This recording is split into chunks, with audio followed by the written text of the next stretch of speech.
وضو آدمی کو بعض عبادتوں مثلاً نماز یا قرآن مجید کے حروف کو چھونے کے لیے طہارت سے ہونا چاہیے۔ البتہ طہارت کبھی وضو کے ذریعے حاصل ہوتی ہے اور بعض اوقات غسل کی بھی ضرورت ہوتی ہے اور بعض خاص حالات میں تیمم کافی ہوتا ہے۔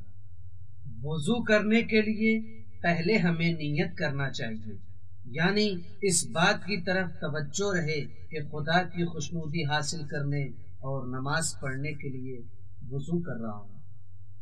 اس کے بعد اس پانی سے جس کے لیے لازمی شرائط ذکر ہوئے ہیں پورے چہرے کو دھوئیں، اس کے بعد داہنے ہاتھ کو دھوئیں، پھر بائیں ہاتھ کو دھوئیں اور ہاتھ میں باقی رہ جانے والی تری سے سر کے ایک حصے کا مسح کریں۔